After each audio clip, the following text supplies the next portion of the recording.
안녕하십니까. 우리투자증권 길게선 부장입니다. 금일 시간에는 글로벌 증시 하락의 원인에 대해서 알아보는 그런 시간이 되겠고요. 총 2번의 강의를 통해서 원인과 대책에 대해서 심층적으로 알아보는 시간을 갖도록 하겠습니다.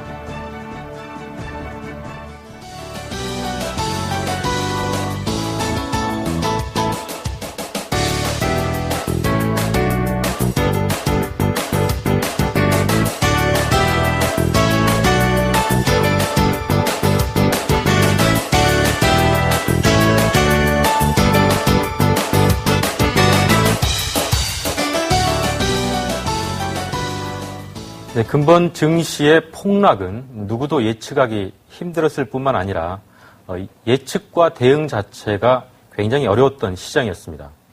하지만 이러한 증시 폭락의 원인에 대해서 다시 한번 바둑처럼 복기를 해보는 그러한 과정을 거치지 않는다 그러면 향후의 시장에 대한 대응책과 해법 마련에 골몰할 수밖에 없는 그런 상황에 봉착할 것입니다.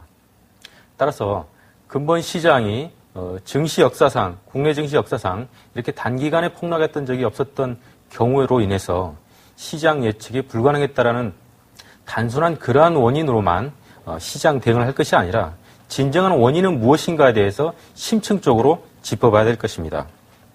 제가 그동안 강의에서 경기 선행지수라든지 미국의 국채 수익률 동향, 금리와 외국인들의 수급, 그리고 채권 시장의 동향을 통해서 시장을 사전적으로 예측하는 패러다임 투자법에 대해서 알려드린 적이 있습니다.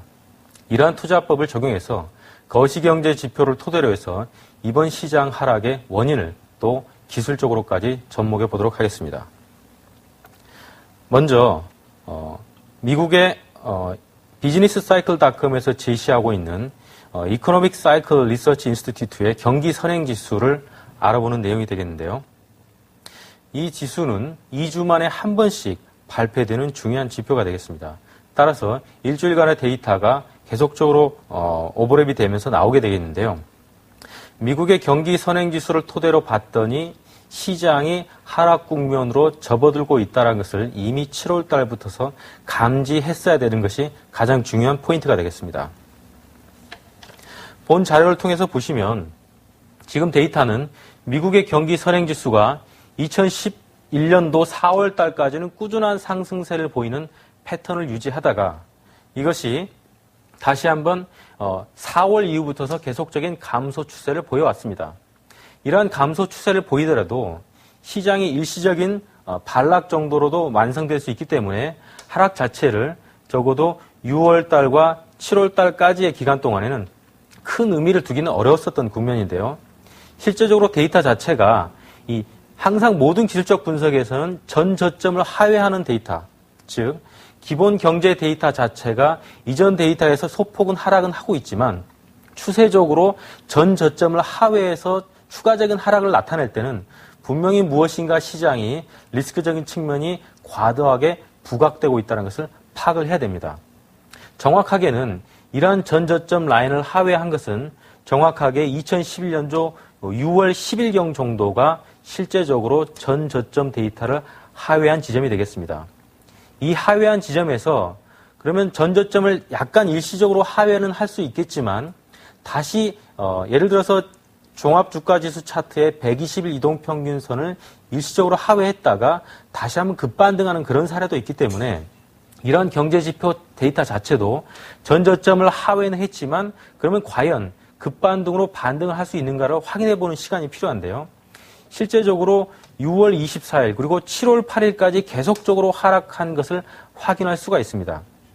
보통 이런 추가적인 하락이 계속되다가 하락이 멈추게 되는 시점에서 일시적인 반등이 나오게 되고 반등 이후에 다시금 하락하는 것이 확인이 된다 그러면 시장은 급락할 수밖에 없는 그런 경기적인 특성을 갖게 된다는 것을 알 수가 있습니다. 하지만 보니까 2011년도 7월 8일까지 그리고 7월 22일까지 추가적으로 하락을 하다가 다시금 7월 말까지 반등을 했다가 8월 초 무렵에는 급격하게 다시 한번 전 저점을 깨는 그런 형태로 돌입하게 되는데요. 실제적으로 이러한 전 저점을 하회하고 추가적인 낙폭을 보이면서 이러한 플랫하게 보이는 국면에서 적어도 시장 리스크를 인지하고 그러면 경기 선행지수가 하강을 얘기를 하고 있기 때문에 다른 지표와 접목을 시켜서 그러면 시장 리스크를 확대시키고 있는 다른 요인들은 무엇이 있을까라고 주변 데이터를 점검해 봐야 되는 것입니다. 실제적으로 보시면 이런 데이터 자체는 화면에선 잘 보이지 않겠지만 데이터 자체가 경제 성장률 자체가 지표상으로 7.9, 6.6, 5.5, 4.3, 3.1, 1.7대까지 지속적으로 하락하는 모습을 보이게 되는데 이러한 ECRI 경제 지표에서 1포인트대의 데이터를 보이게 되면 분명하게 시장의 급격한 그가 변동성이 확대되고 있다는 것을 암시를 해야 되고 이러한 차트상에서도 전저점을 하회해서 추가적인 낙폭을 보일 때마다 다른 지표를 분명히 접목해야 된다는 것을 알 수가 있습니다. 경기 선행지수적인 측면으로 분명히 리스크가 확대되고 있다는 것을 감지를 했다 그러면 다음으로는 BDI 지수 동향을 먼저 봐야 될 것입니다. 제가 기존의 강의 시간에 BDI 지수가 2008년, 9년도에 어떤 금융위기 당시에 가장 먼저 하락을 했고 가장 큰 폭으로 하락했을 뿐만 아니라 또 시장이 터닝할 때는 가장 먼저 선행적으로 시장에서 반등을 했다는 것을 제가 설명드린 적이 있었는데요. 이런 BDI 지수 동향을 접목을 해보면 BDI 지수는 실제적으로 2011년도부터서 전저점을 하회하고 급격한 하락을 보이다가 봄 정도까지의 반등을 이룬 이후에 추세적으로는 전체적인 하락 기조를 유지하고 있지만 반등세가 나타나는 현상이 나타나게 됩니다. 3월달과 4월달, 5월달에 거치면서 반등과 그리고 눌림목 조정, 재반락을 하게 되고요. 다시금 반등을 하게 되는데 이러한 반등의 추세를 다시 한번 상승 추세로 만들어서 그려봤더니 이러한 하락 채널의 와중에도 박스권에서 일정의 반등 기조가 지지선이 형성되다는 걸 알 수가 있었습니다. 하지만 이러한 기존의 하락 추세선 라인에서 다시 지지점 라인을 붕괴시키는 시점이 발생하게 되는데 이러한 지지점 시점이 붕괴되고 나서 추가적인 하락으로 시장 리스크를 상당히 급격하게 발생시키는 지점이 바로 7월 달부터서 발생하게 됩니다. 따라서 경기 선행지수 자체가 하락세를 보이게 되고 BDI 지수 상에서 7월 달부터서 하락 지지대를 추가 하회하는 그러한 모습을 보이게 됨으로써 시장은 여러 가지 지표상에서 하락 요인들이 굉장히 높아졌다는 것을 알 수가 있고요. 물론 그렇다고 해서 시장에 대해서 강력 매도로 대응할 수는 없었습니다. 하지만 위험은 감지되고 있는 그런 상황이었고요. BDI 지수 자체가 그렇다 그러면 아주 장기적인 라인을 그려봤을 때 이 현재 그래프를 다시 한번 참조해 보시면 기존의 금융위기의 저점 라인과 그리고 2011년도의 저점 라인을 이어본 이 빨간선 지지선 라인을 쭉 그려봤더니 아직은 이 빨간선 라인을 전저점을 하회하는 모습은 보이질 않았습니다.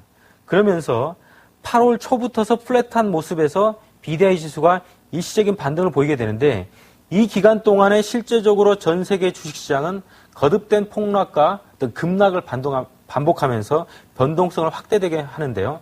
이 시기 동안에 BDI 지수는 반등을 했다는 것이 또 가장 중요한 포인트입니다. 그 얘기는 시장이 폭락은 하고 있었지만 BDI 지수의 반등으로 봤을 때는 일시적인 선행지표 역할의 기준으로 봤을 때 시장이 분명히 어디 지점에선가는 반등을 줄 것이다. 이것을 목전에 염두에 두고 있어야 되는 포인트가 잡히게 되고요. 하지만 적어도 BDI 지수 자체가 추세적인 반등으로 일어서지 못했고 선행지수의 역할로 볼 때는 시장의 어떤 강력한 상승 시그널을 보여주지 못하는 와중에 하락하는 와중에서 전저점, 가장 긴 장기적인 전저점은 하회하지는 않았지만 반등세를 약간 보여줬다. 따라서 시장이 폭락하고 있는 와중에 만약에 비중을 줄이고 싶다 그러면 시장의 반등이 나온 시점까지는 기다려보고 폭락하는 최저점에서 투매하지는 않아야 된다는 것을 알 수가 있습니다. BDI 지수와 경기 선행지수를 통해서 시장의 리스크는 확대되고 있다는 것은 분명히 확인할 수가 있었고요. 다음 지표로는 국내 종합주가지수 그래프상에서 제가 가장 또 중요한 지표로 하나로 여기고 있는 삼선 전환도의 기술적 분석입니다. 이 삼선 전환도의 기술적 분석을 또 중요시해 보는데 여기 나와 있는 데이터는 일봉과 주봉과 월봉의 삼선 전환도 그래프인데요. 이 그래프를 확대해서 보시게 되면 일봉상의 그래프를 먼저 보시게 되면 최초로 삼선 전환도상의 음봉이 크게 발생하게 되는 시점이 나오기 시작합니다. 그리고 다음은 월봉으로 가서 보게 되면 이때 당시에 일봉상에서 음봉은 나왔지만 월봉상에서는 아직까지는 7월 말까지는 양봉 상태였습니다. 따라서 월봉상의 장기 추세로는 종합주가지수가 7월 말까지는 급락할 조짐이 보이지 않았었고요. 그렇다고 보면 주봉을 살펴보면 8월 둘째 주까지 접어들고 있는 지금 이 시점인데요. 지금은 이제 뭐 셋째 주까지 접어들고 있지만 8월 첫째 주와 둘째 주 그리고 7월 마지막 주까지에서는 적어도 주봉상에서도 삼선 전환도는 양봉이었지만 8월 첫째 주에 월화수목금을 거치는 동안에 계속적으로 음봉을 나타나게 됩니다. 즉 8월 1일부터서 2, 3일 지나는 동안에 주봉상에 음봉을 나타냈기 때문에 그렇다 그러면 시장이 계속적인 양봉을 그리다가 주봉상의 삼선 전환도가 종합주가지수상의 음봉이다. 그러면 일봉을 바로 넘어가가지고 일봉의 삼선 전환도가 연속해서 음봉이 3개가 발생하게 되면 그러면 시장이 추가로 폭락할 가능성이 굉장히 높다라고 인지를 해야 되는데요. 이때 당시를 지켜보면 종합주가지수상의 삼선 전환도의 음봉은 7월 마지막 주부터 시작해가지고 8월 첫째 주에 음선이 3개 연속적으로 발생이 됩니다. 즉 8월 1, 2, 3, 4, 5, 6 겹쳐지는 이런 8월 첫째 주에 음봉이 3개가 발생하는 것이 확인되었기 때문에 이러한 것을 보면 종합주가지수상의 삼선전환도 음봉의 연속 3개 발생, 나중에도 또 추가 음봉이 연속적으로 발생할 것이라는 강력한 매도 시그널이고요. 네 번째 발생되는 이런 8월 3, 4일에 걸쳐서는 이러한 기간 동안에는 적어도 시장에 대해서는 일시적으로는 매도를 임해야 되고 적어도 시장에서는 회피해야 된다. 즉 전체를 매도하지 못한다고 하더라도 적어도 30%, 50%까지는 현금화를 마련해야 된다는 것이 강력하게 삼선 전환동상에서 발생하게 됐었습니다. 따라서 경기 선행지수와 그리고 BDI 지수 그리고 종합주가지수의 기술적 분석 차트에서 어떤 점점 더 매도 시그널을 강력하게 확대시키고 있는 그러한 것을 확인할 수가 있었고요. 그렇다고 보면 이러한 단기적인 지표들이 시장에서 하락을 유발하는 시그널이 강력하게 발생됐기 때문에 그렇다고 보면 시장은 과거의 역사적인 경험을 통해 가지고 바라보는 그런 시각이 필요한데요. 실제적으로 급락하게 되고 변동성이 확대되는 시기에는 과거에는 그럼 과연 어떻게 됐었는가 이거를 한번 역사적으로 점검을 해볼 필요가 있습니다. 제가 이번 시장이 8월 초쯤에 시장이 연속적으로 3일 연속 하락하면서 시장이 한 50포인트 정도 이 정도의 변동성을 확대하게 되는 시점에 시장의 급락 가능성이 여러 가지 지표들에 확인되고 있었기 때문에 그렇다고 보면 과거의 공황 당시의 시기들 최근에는 2009년도 금융위기가 있었을 수도 있고요. 또 그 전에는 일본의 경제 위기라든지 또 미국의 대공황 이러한 사례들이 빈번했었는데 그러면 미국의 대공황과 같은 사례를 지금의 다우지수 S&P 500 지수를 그대로 접목시켜서 차트를 한번 대잡을 시켜보면 어떤 현상이 빚어질까를 제가 한번 참고를 해봤었는데요. 제가 다우지수의 대자뷰 차트를 한번 접목시켜서 보니까 이 빨간선 라인은 지금 다우지수가 대공황 이전에 보였던 급락 추세를 반영하는 그런 모양새입니다. 그리고 이 파란색 지표는 현재 다우지수가 최근에 금융위기를 겪으면서 반등을 V자로 했다가 최근에 급락하고 있는 상황이 연출이 되는데 이 그림을 확대해서 아마 보시게 되면 당시 대공황 이전에 1906년도부터서 시장이 급락하기 시작해서 고점부터서 하락률이 총 마이너스 54.6%의 하락률을 이 빨간색 대공황 이전에 1906년 이후로 하락을 보이게 됩니다. 그리고 금융위기 당시에 미국의 S&P 500 지수와 다우지수도 고점에서 저점 라인까지의 하락폭이 정확하게 마이너스 54.6%를 보이게 되는데 이것이 미국의 대공황 이전의 하락률 54.6%와 금융위기 이전의 어떤 하락률 54.6%의 하락률과 동일하다는 것이 데자뷰상에서 나타나게 되고 이후에 반등 모양새도 거의 1900년도 초반과 2008, 9년도의 상황과 거의 유사한 패턴을 보이게 됩니다. 그러면서 다우지수가 최근에 급락하게 되는데 1909년도의 상황도 그리고 1910년까지 넘어오는 상황도 거의 유사한 패턴을 보이게 되더라는 것이죠. 만약에 이러한 패턴이 물론 똑같이 반복해 낼 것이라는 그런 보장은 없지만 만약에 이러한 패턴을 동일하게 보이게 된다 그러면 1900년도 초반 1910년을 넘어가면서부터 시장이 고점에서 하락했던 비율을 그대로 다우지수를 적용시켜보면 이러한 하락률을 추가적으로 최근까지의 급락률을 동일하게 또 보이게 됨으로써 만약에 이것을 국내 증시에서 적용시켜 보았더니 그렇게 해서 계산을 해보면 종합주가지수는 1520포인트라는 저점을 만들게 될 거라는 것이 또 가상적으로는 예측이 되더라는 것입니다. 그리고 나서는 추가적인 V자형 반등이 시장에서 나타나게 되는데 사실상 지난 저점 1684포인트의 저점에서 시장에서는 여러 가지 분석가들이 V자형 반등이 나올 것이다. 왜? 시장 변동성이 워낙 확대됐고 수직으로 하락한 하락률을 보면 충분히 V자형 반등의 개연성이 있다는 것을 토대로 해서 반등에 대한 내용들이 나왔지만 실제적으로 시장 반등 목표치들이 대부분 증권사 리서치에서는 1920에서 40포인트까지 반등을 열어놨었지만 하지만 실제로는 1800 초반대에서 그치고 시장은 다시금 1700대 초반까지 빠지게 됩니다. 따라서 V자형 반등은 면밀하게 보면 나오지가 않았었고요. 이번 증시가 금일자로는 66포인트 이상 반등이 나왔지만 이것은 일시적인 반등 이후에 급락을 다시 수반한 다음에 나온 반등이기 때문에 V자형 반등이 지금 동일선상에서 나오기는 어렵다고 보이고요. 금일과 같은 경우에는 투신권의 매수 그리고 일부 보험과 일부 연기금의 매수를 제외하면 거의 대부분 투신권의 매수로 금일 반등이 나온 것이기 때문에 시장이 명백하게 반등 기조로 완연하게 돌아서지는 못했다라고 판단할 수가 있습니다. 즉 반등 이후에 다시 재반락할 수 있는 가능성이 충분히 높다는 판단이고요. 만약에 오늘 투신권에서 강력한 매수를 하지 않았다 그러면 충분히 국내 증시가 어떤 수급적인 매수세가 없던 그런 찰나였기 때문에 시장은 전저점도 깰 수 있었던 그런 와중이었는데 어떤 인위적인 수급으로 그리고 어떤 의도적인 수급으로 시장의 반등에 성공을 했다라고 일단은 보여집니다. 물론 금주 증시 자체가 이러한 반등을 토대로 반등을 이어나갈 수는 있겠죠. 왜냐하면 제가 볼 때는 최근에 한화케미칼 같은 경우가 하종가를 찍는 그런 상황이 발생을 했었고요. 전일자에는 호남석유화학 같은 경우 하종가를 찍기도 했습니다.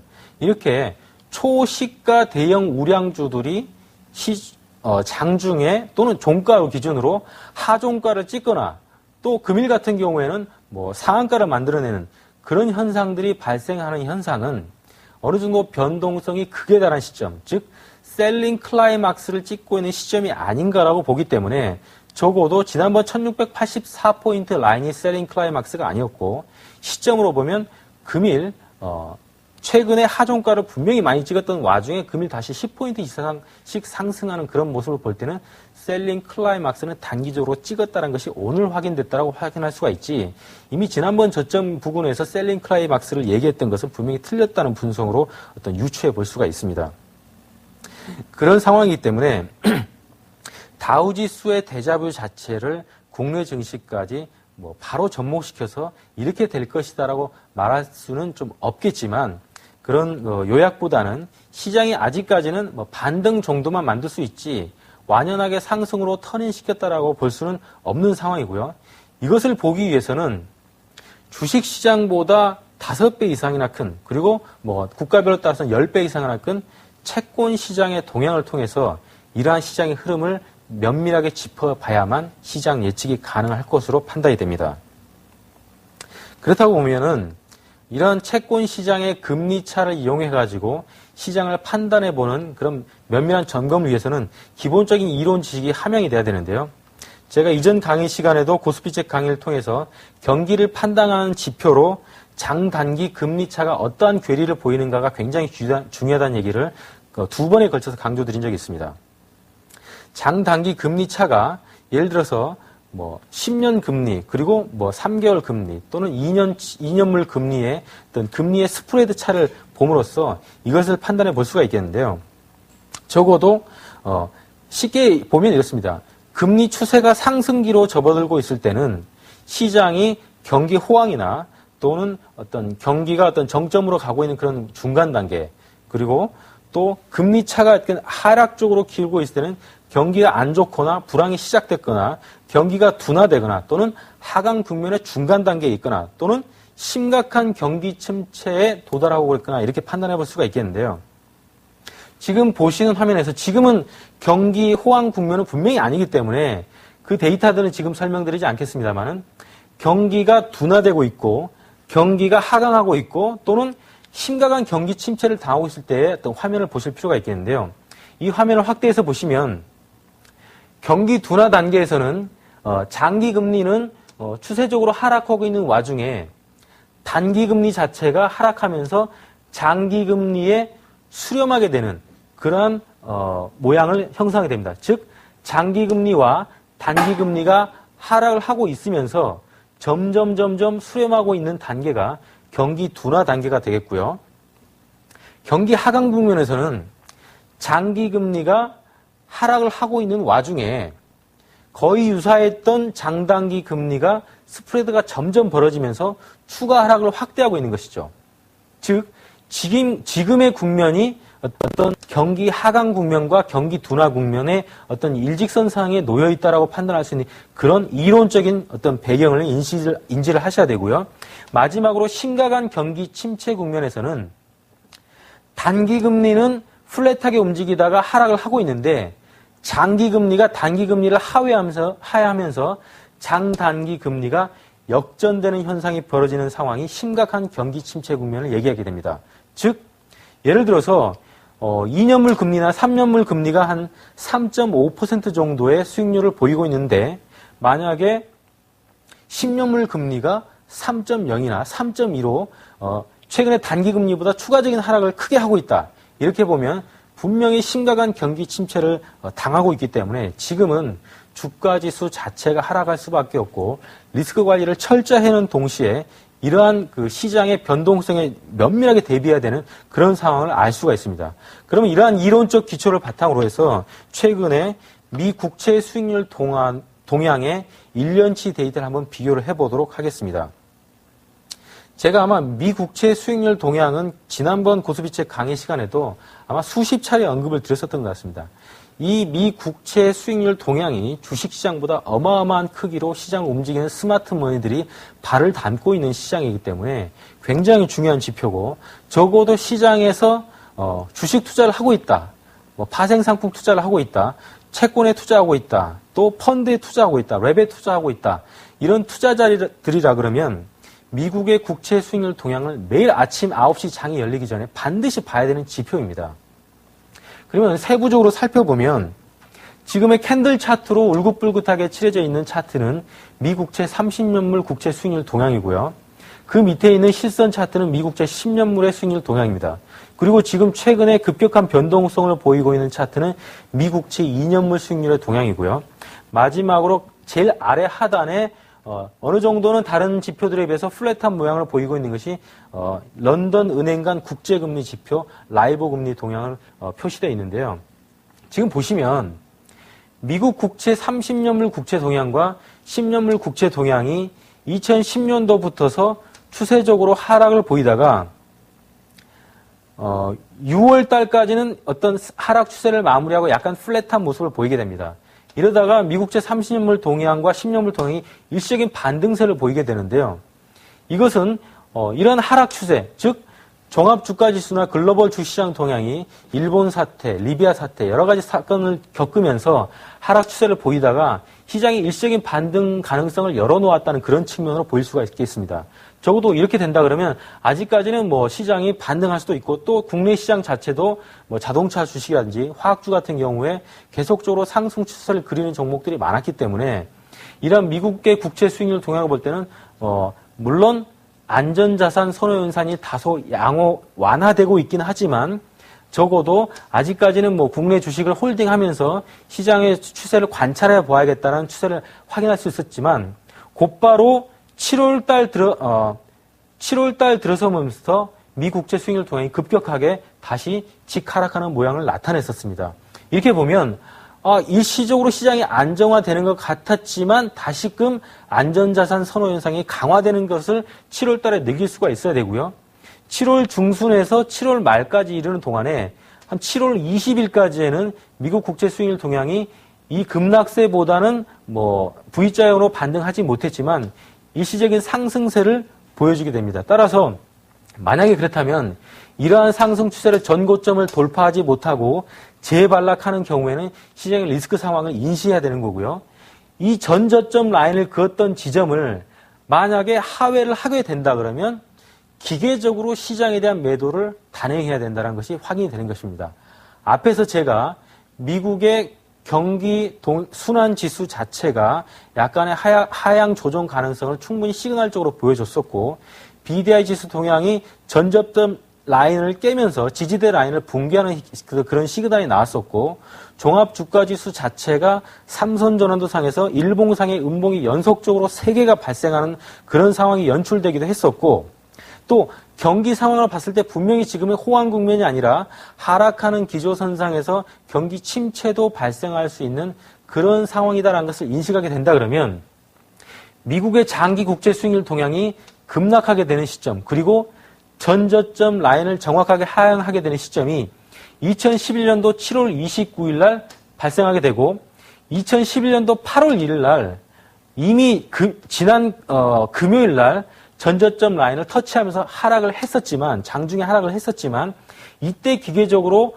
혹시나 싶어가지고 120선 라인을 잠깐 하회했다가 반등할 수도 있겠지라는 개념으로 매도를 안 했다 그러면 2011년도 8월 1일 날 정확하게 전저점을 완연하게 하락을 하면서 2년물 국채 수익률 동향은 이미 그 전부터서 전저점을 하회하는 것이 7월 말에 이미 발생했고 또 이 와중에 런던 라이버 국제금리, 라이버 금리 3개월물 금리가 갑자기 이상스러운 급등을 했었기 때문에 자금 경색 현상이 지금 나타나고 있다는 것이 이미 7월 말에 발생하고 있었던 시점입니다. 즉 단기금리인 미국채 2년물 수익률 동향은 이미 7월 말에 급락을 하고 있고 단기금리인 라이버 금리 3개월물 동향이 급등하고 있었기 때문에 자금 경색 현상이 지금 발생할 가능성이 굉장히 농후하다. 그런 와중에 미국의 국채가 30년물과 10년물인 T빌과 T노트가 지금 급락하고 있는 현상이 8월 1일 날 명확하게 보여줬기 때문에 시장이 급락은 반드시 수반될 수밖에 없고 만약 지금 강력한 매도를 단행하지 않으면 결국은 반등 시까지 기다려야만 되는 그런 고통을 감내해야 됐던 것이 미국의 국채 수익률 동향에서 명백하게 나타나는 그런 시점이었습니다. 따라서 이런 것으로 봤을 때는 시장에 분명히 주식시장보다 좀 더 많은 돈들이 글로벌 스마트머니들이 움직이고 있는 시장에서 이런 하락 시그널을 보여줬었기 때문에 이번 8월 1일부터 시작해서 지금 8월 20일 전후까지 계속적으로 빠지면서 일시적인 반등을 주는 이런 시점에 일찍 이러한 기술적인 어떤 시그널을 기초로 해서 기계적인 매도를 했다 그러면 적어도 손실률 10% 이상은 막을 수 있었던 그런 가능성이 있었을 것 같고요. 또한 만약에 중간에서 바닥에 있었던 투매적인 심리로 투매를 매도하는 것도 분명히 막을 수 있었을 것이다. 왜냐하면 BDI 지수가 그 와중에도 반등을 하고 있었기 때문에 적어도 매도는 반등 이후에 어떤 일시적인 반등 기조를 보이는 시점까지 기다리는 그런 여유는 가져야 되는, 즉 급락을 하더라도 시장의 패닉 상태에서 벗어나지 못하는 국면은 피할 수 있었다는 것이고요. 그러면 제가 아까 보여드린 차트에서 장단기 금리 차이 이론을 적용해서 봤을 때 지금이 과연 어떤 국면인가, 제가 경기 둔화와 경기 하강 그리고 심각한 경기 침체 국면을 어떤 이론적으로 설명드리면서 경기 하강 국면과 심각한 경기 침체 국면에서 장단기 금리 차가 역전이 되는 그런 상황은 심각한 경기 침체라는 걸 설명드렸는데요. 그러면 미국의 국채 수익률 동향의 1년치 데이터를 비교해 봤을 때 지금 보시면 미국의 2년물 국채 수익률 동향이 최근에 어떤 폭락 기조를 유지하게 되는데 저점이 0.20 bp까지 빠지게 되는 현상이 발생합니다. 2년물의 어떤 금리가 0.20 bp이고 라이보 금리 3개월물 2년치 데이터가 0.20인데 라이보 금리 3개월물 데이터는 0.29 bp였거든요. 그 얘기는 2년 투자해서 받는 이자 수익하고 3개월 투자해서 받는 이자 수익하고 비교해 봤더니 3개월 투자해서 받는 이자 수익이 더 높았다는 것입니다. 그거는 2년물과 3개월물의 금리 차가 역전이 됐다는 얘기거든요. 그런 역전의 시그널이 분명하게 8월 1일 날 발생하게 됩니다. 2011년도 8월 1일 날. 그 얘기는 제가 아까 서두에 설명드린 경기의 장단기 금리차 비교 이론에서 장단기 금리차가 역전이 발생한 현상, 즉 경기가 심각한 침체 국면으로 접어드는 그런 상황이 바로 장단기 금리 역전인데, 단 하나 2년물과 3개월은 역전이 됐지만 그나마 제가 안심했던, 안심이라고 할 수는 없지만 시장이 반등이 나올 때까지는 기다려봐야겠다라는 어떤 심정을 가지고 있었던 것은 30년물이라든지 10년물 금리 자체가 단기물과의 어떤 역전 현상은 발생하지 않았기 때문에 속절없이 빠지지는 않고 반등은 나올 것이라는 어떤 심증적인 확신은 가지고 있었던 것이죠.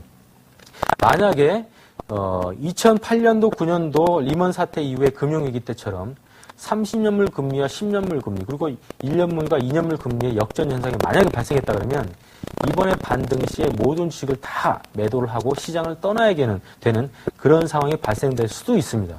하지만 아직까지는 지금 30년물 금리라든지 10년물 금리가 역전되는 현상은 발생되지 않고 2년물과 3개월에, 그리고 1개월물이나 3개월물, 6개월물, 2년 미만의 금리 정도에서만 역전 현상이 발생됐기 때문에 현재 상황에서 반등세가 어느 정도 이어질지에 대해서 일단은 파악을 해봐야 될 것 같고요. 그리고 반등이 이어지지 못하고 추가적으로 다시 재반락하게 됐을 때는 어떤 현상이 발생되는지에 대해서도 또 추가적으로 대책을 강구해보는 그런 연구는 또 추가적으로 해야 될 것으로 판단이 됩니다. 그러면 미국제 수익률 동향의 어떤 역사적인 데이터 비교를 통해서 그럼 향후 증시가 지금 단기적으로는 반등 추세를 금주 정도에 계속 이어갈 가능성이 굉장히 높고, 버냉키의 어떤 잭슨홀에서 연설에서 양적 완화 3탄에 대한 얘기가 어떤 식으로 나올지에 대한 기대감도 상존해 있는 그런 상황이기도 하고요. 이런 시점인데 좀 더 시장을 확대해가지고 아까 제가 대공황 이전에 미국의 어떤 1900년 초반 당시에 미국의 어떤 다우지수의 차트, 그리고 금융위기 이후의 다우지수 차트 비교를 통해서 역사적인 비교를 해봤는데, 그러면 주식시장보다 더 큰 어떤 국채시장의 동향, 채권시장의 동향은 어떤 패턴을 보일 것인가를 제가 100년치 데이터를 한번 비교를 해봤습니다.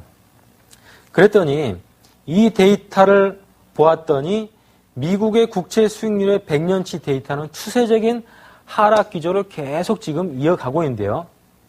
적어도 금리가 추세적인 하락 추세를 보일 때는 어떤 경기가 어떤 약세를 보이지만 주식시장은 계속적인 상승세를 보이는 그런 케이스가 많은데, 이것은 100년치 데이터이기 때문에 어떤 바로바로 집결해서 시장 데이터를 접목하기는 어렵지만 적어도 지금과 같은 위기 시기에는 최근의 흐름이 어떻게 돼 있나를 분명히 보아야 됩니다.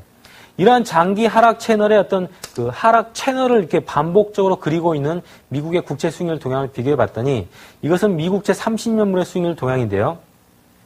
금융위기 당시에 이런 하락 채널을 하향 돌파하는 그런 아주 위협스러운 상황이 발생하기도 했었습니다. 그리고 시장의 고점 시기마다 이런 하락 채널의 상단을 터치하고 또 시장이 급락하는 그런 상황들이 연출이 되게 되는데요.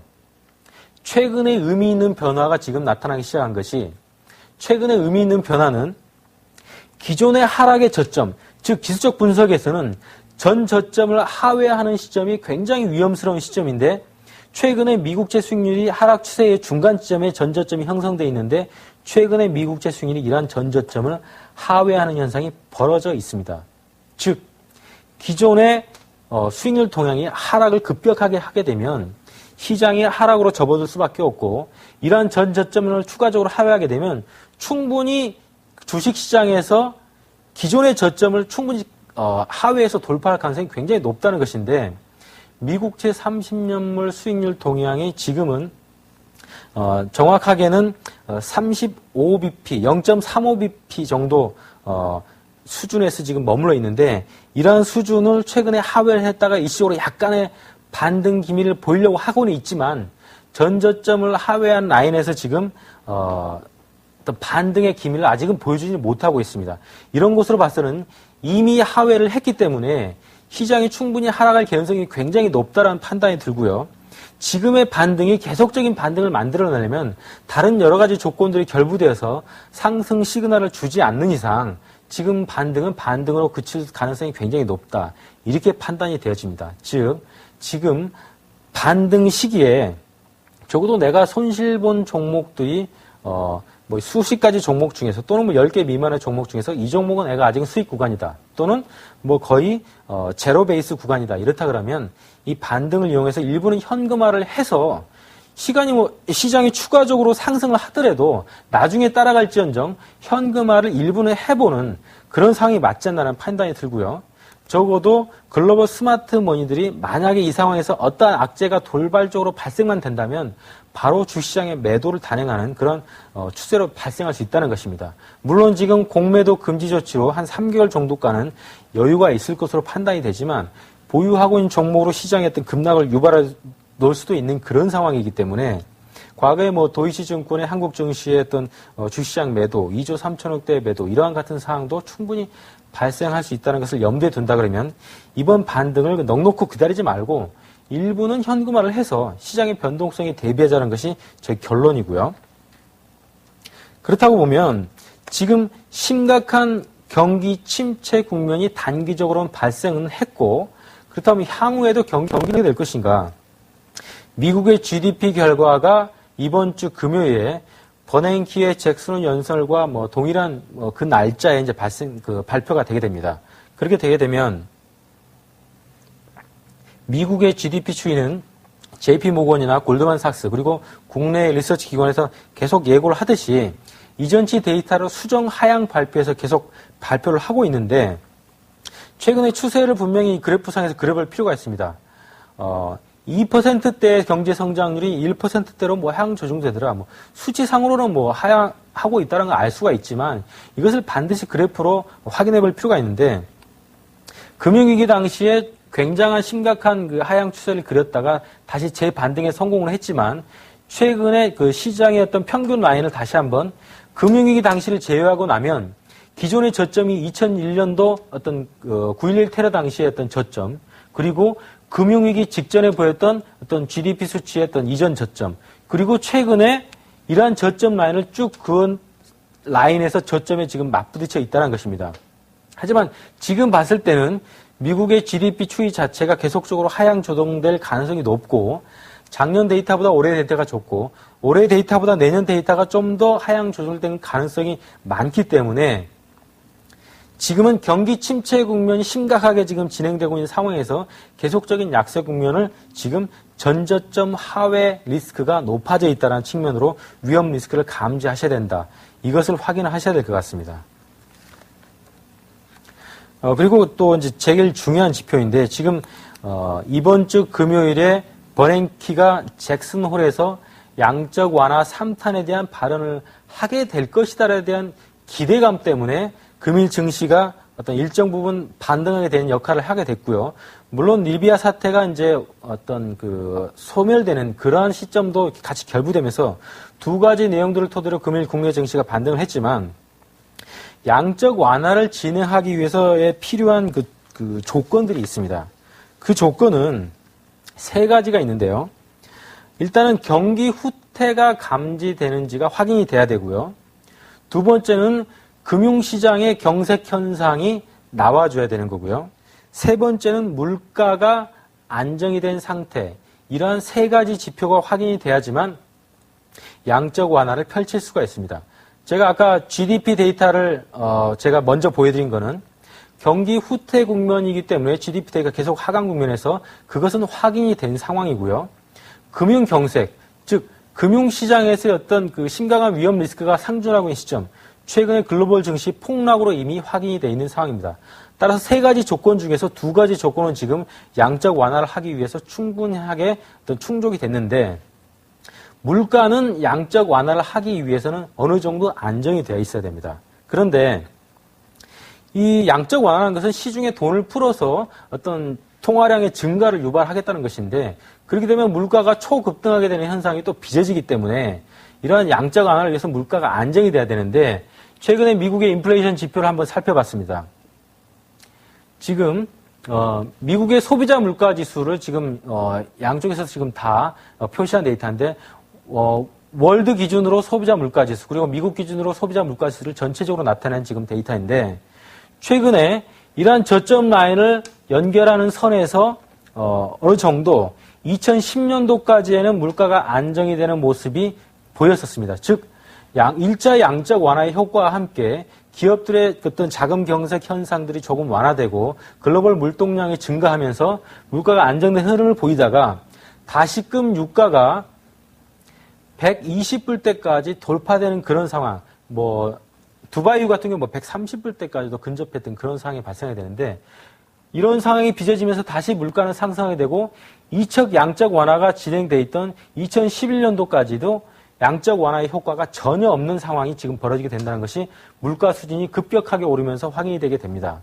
즉 기존의 고점 라인을 최근의 물가 지수가 돌파하고 있는 그런 상황이 연출이 되고 과거의 평균 물가 수준보다도 지금 거의 고점 라인을 상향 돌파하는, 즉 금융위기 당시에 어떤 최고점에서 벌어지게 되는, 금융위기 직전에서 벌어지게 되는 물가 인상의 어떤 심각한 고점을 향해서 가고 있는 현상들이 최근에 물가 상승에서 보여주고 있기 때문에 이러한 세 가지 조건 중에서 물가가 안정이 안 됐다는 것이 미국의 인플레이션 지표에서 확인이 되고 있습니다. 그렇다고 보면 버냉키의 입장에서는 이번 잭슨홀 연설에서 물가가 안정이 돼 있지 않기 때문에 양적 완화 3탄을 언급하기엔 굉장히 부담스럽고요. 미국의 정치적인 논리로 본다 그러면 반대론자들의 입김이 굉장히 거세질 수 있는 그러한 부딪힘을 겪을 수밖에 없는 그런 상황입니다. 따라서 물론 우회해서 양적 완화에 어떤 준하는 어떤 내용들의 미국의 국채를 매입하는 그런 얘기들이 나올 수도 있겠지만 지금 이론적으로 봐서 또 실물 경제 상황으로 봤을 때는 양적 완화 3탄으로 물가를 좀 더 자극하게 되고 버블에 버블을 쏟을 수 있는 그런 심각한 위험을 초래할 수 있기 때문에 적어도 이러한 지표나 실물 경제 상황 봤을 때는 버냉키는 잭슨홀에서 양적 완화 3탄의 얘기는 하지 않을 것이라는 것이 제 결론이고요. 그렇다고 보면 실망 매물이 닥치면서 금주까지의 반등세가 다음 주에는 또 수그러들 수 있는 그런 현상이 발생할 수도 있습니다. 그러면 언제 양적 완화 3탄을 하게 될 것인가? 적어도 8월 달에 발표가 되는 어떤 주요한 경제 지표들이 9월 달에 또 반영이 될 것입니다. 최근에 이런 폭락 증시의 상황, 8월 달에 빚어지는 글로벌 증시의 상황이 지금 모조리 반영되어 있는 8월의 데이터가 9월에 발표됐을 때 그것을 기초로 해서 어떤 적어도 FRB나 버냉키나 이런 쪽에서 그것을 좀 더 적극적으로 고려할 것이고, 그렇다면 9월 말에 있을 FOMCA라든지 어떤 FRB의 어떤 연중에 어떤 발표될 지표나 어떤 성명 내용에서 그러한 것들이 양적 완화 3탄이 나오는 것이 어떤 바람직하지 않은가, 그런 상황을 파악해 볼 수가 있겠습니다. 최근에 소비자 물가 지수도 최근에 전고점을 지금 상향 돌파하는 것이 음식료를 제외해서도 마찬가지고요.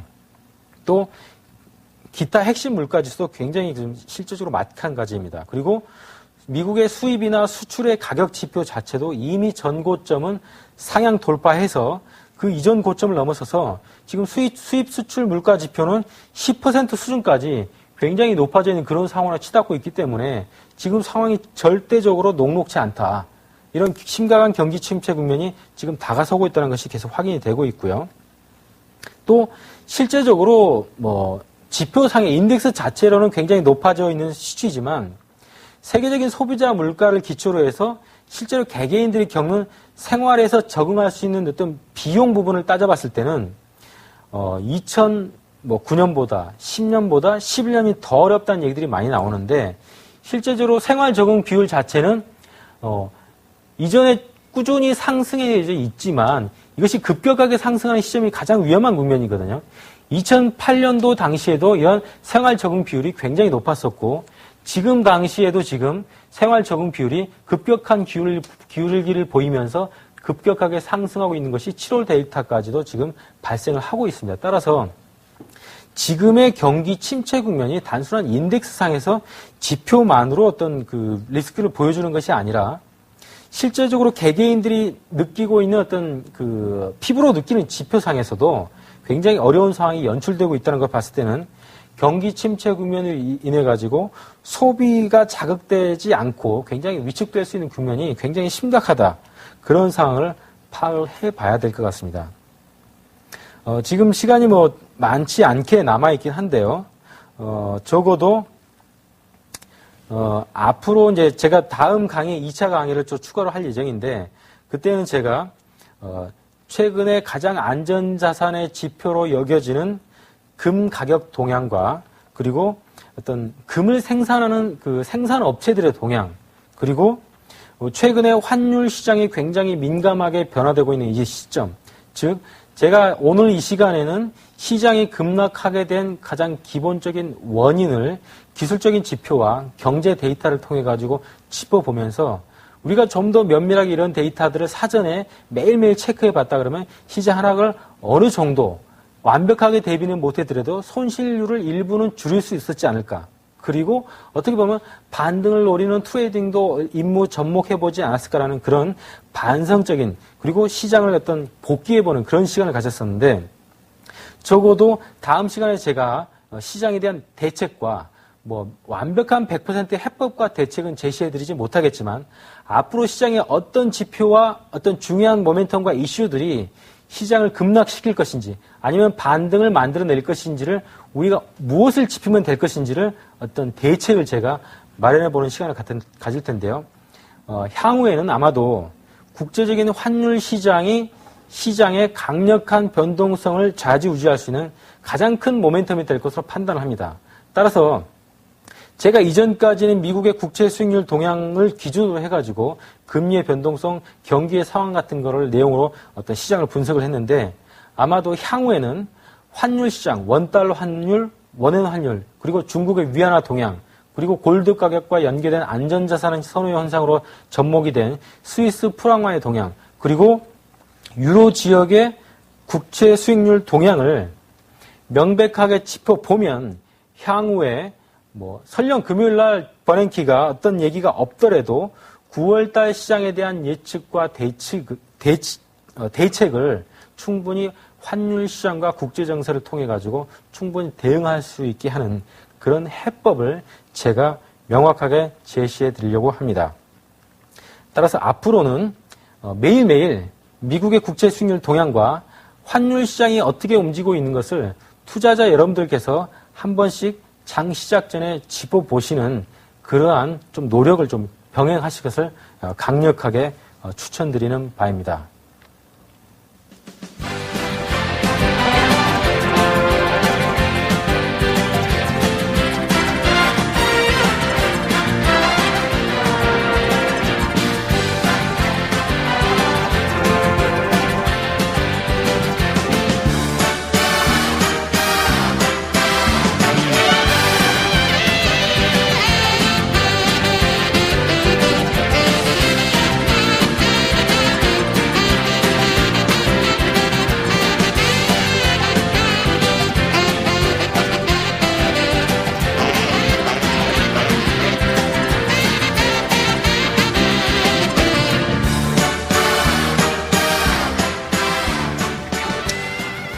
네, 굉장히 어려운 시장이 지금 반복이 되고 있고 반등 증시는 조금은 이어질 것 같습니다. 하지만 반등 이후의 증시가 어떻게 될지 예측하는 것이 굉장히 중요한데, 그러한 것들을 다음 시간을 통해서 분명히 제가 해법을 제시해 드릴 예정이고요. 지금 시장에서 각종 분석들이 난무하고 있습니다. 기존의 시장이 폭락하는 것을 예측하지 못했다 그러면 지금 시장의 상황을 그것을 반성하지 않고 논하는 것은 굉장히 어불성설이라고 저는 판단을 하고 있고요. 각종 리서치 센터에서 뭐 시장이 1280이 간다, 뭐 1500포인트가 간다, 이런 예측 자체가 굉장히 제가 볼 때는 시장에 정말 바람직하지 않은 그런 분석이 아닌가 판단합니다. 시장에 대한 명백한 반성과 왜 시장이 하락했는지 이에 대한 반성을 통해서 향후에 예측할 수 있는 해법 제시만이 반드시 그러한 논의가 돼야 될 것 같고요. 지금 시장에서 지수와 포인트를 명백하게 제시하는 이런 행위들은 국내 증권사들이 상반기에 하반기 증시 1950에서 2300까지의 어떤 박스권을 얘기했던, 완벽하게 틀렸던 예측을 가지고 지금 지수를 제시하는 것은 명백하게 잘못된 행위라고 판단하기 때문에 지금은 시장에 대한 반성, 그리고 복귀, 그리고 향후에 무엇을 정리할 것인지 예측해 보시기 바랍니다.